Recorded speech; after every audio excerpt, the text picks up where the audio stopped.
নমস্কার বন্ধুরা, আজকে আমার এই চ্যানেলে আপনার স্বাগত। আজ আমি পড়তে চলেছি একটা গল্প, যেটি কিনা সুকুমার রায়ের লেখা ডিটেকটিভ গল্পটা।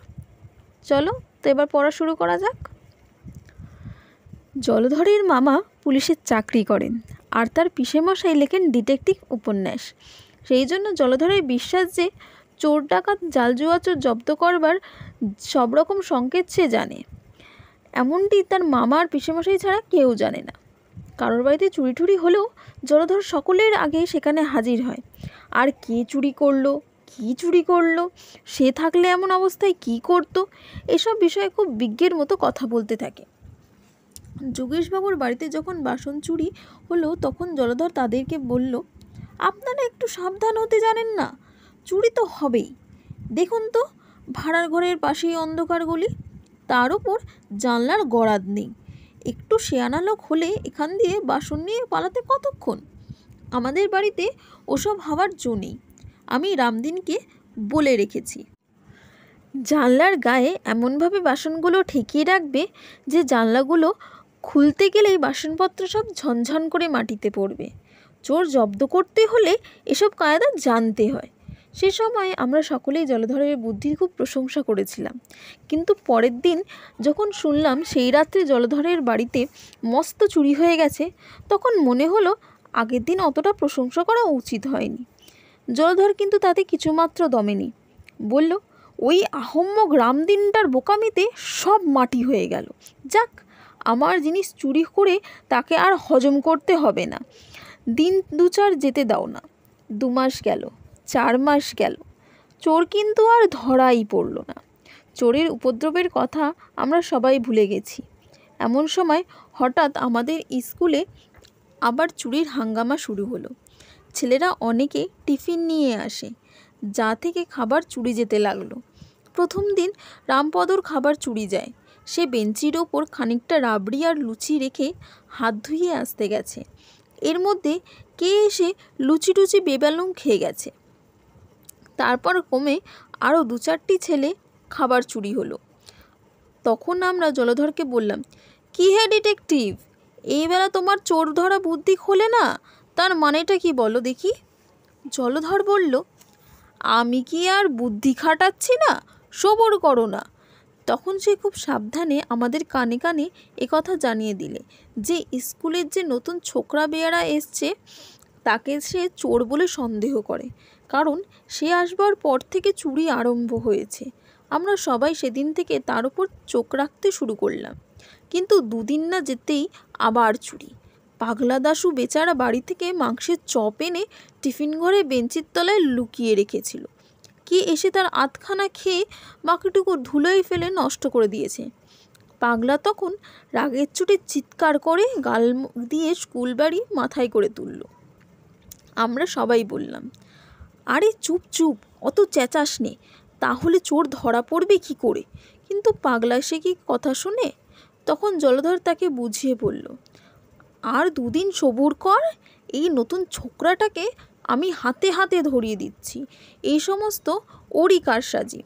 শুনে দাশু বলল, তোমার যেমন বুদ্ধি, ওরা হলো পশ্চিমা ব্রাহ্মণ, ওরা আবার মাংস খায় নাকি? দারোয়ানকে জিজ্ঞাসা করো তো। সত্যি, আমাদের তো সে খেয়াল হয়নি।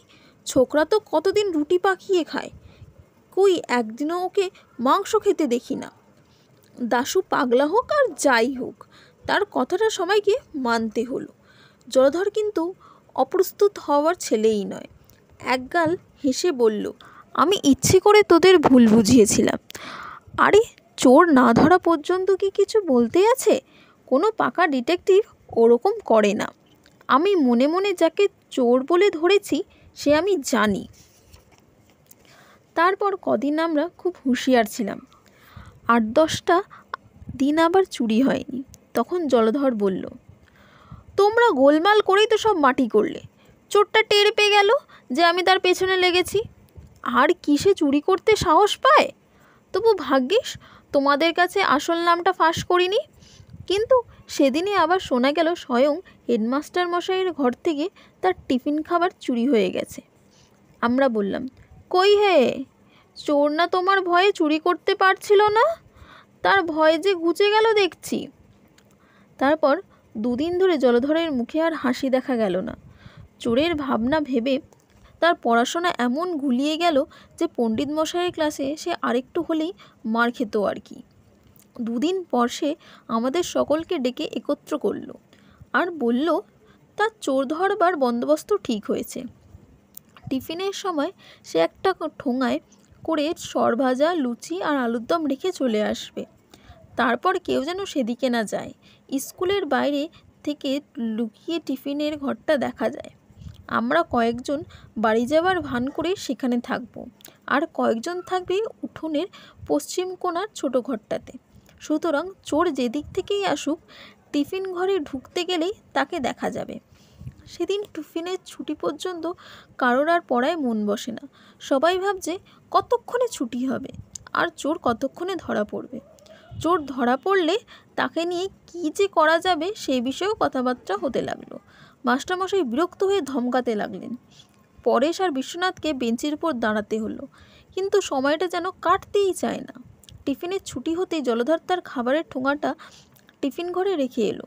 জলধর, আমি আর 10-12 জন উঠোনের কোনায় ঘরে রইলাম, আর একদল ছেলে বাইরে জিমন্যাস্টিকের ঘরে লুকিয়ে থাকলো।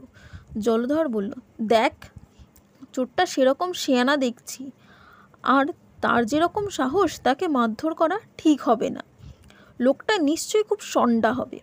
আমি বলি সে যদি এদিকে আসে তাহলে সবাই মিলে তার গায়ে কালিয়ে ছিটি দেবো আর চেঁচিয়ে উঠব। তাহলে ডারওয়ান ঠারওয়ান সব ছুটে আসবে, আর লোকটা পালাতে গেলেও ওই কালির চিহ্ন দেখে ঠিক ধরা যাবে। আমাদের রামপদ বলে উঠল, কেন? সে যে খুব সন্ডা হবে তার মানে কি?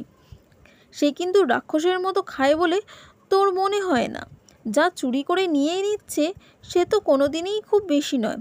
জলধর বলল, তুমিও যেমন পণ্ডিত, রাক্ষসের মতো খানিকটা খেলেই বুঝি সন্ডা বলতে হয়? তাহলে তো আমাদের শ্যামদাসকেই সকলের চেয়ে সন্ডা বলতে হয়। সেদিন ঘোষেদের নেমন্তন্ন ওর খাওয়া দেখেছিলে তো? বাপু হে, যা বলেছি তার ওপর ফোড়ন দিতে যেও না। আর তোমার যদি নেহাত বেশি সাহস থাকে তুমি গিয়ে চোরের সঙ্গে লড়াই করো, আমরা কেউ তাতে আপত্তি করব না। আমি জানি এ সমস্ত নেহাত যেমন তেমন চোরের সাধ্য নয়। আমার খুব বিশ্বাস যে লোকটা আমাদের বাড়িতে চুরি করেছিল, এসব তারই কাণ্ড। এমন সময় হঠাৎ টিফিন ঘরের বাঁ দিকের জানলাটা খানিকটা ফাঁক হয়ে গেল, যেন কেউ ভিতর থেকে ঠেলছে। তারপরে সাদা মতো কি একটা ঝুপ করে উঠোনের মধ্যে লাফিয়ে পড়ল। আমরা চেয়ে দেখলাম, একটা মোটা হুলো বেড়াল, তার মুখে জলধরের সর ভাজা। তখন যদি জলধরের মুখখানা দেখতে, সে এক বিগত উঁচু হাঁ করে উঠোনের দিকে তাকিয়ে রইল। আমরা জিজ্ঞেস করলাম, কেমন হে ডিটেকটিভ, ওই সন্ডা চোরটাই তো তোমার বাড়িতে চুরি করেছিল, তাহলে এখন ওকেই পুলিশে দিই। ধন্যবাদ বন্ধুরা। এই হচ্ছে ডিটেকটিভ গল্প সুকুমার রায়ের লেখা। এখানেই আমাদের আজকে গল্পটি আমি শেষ করলাম।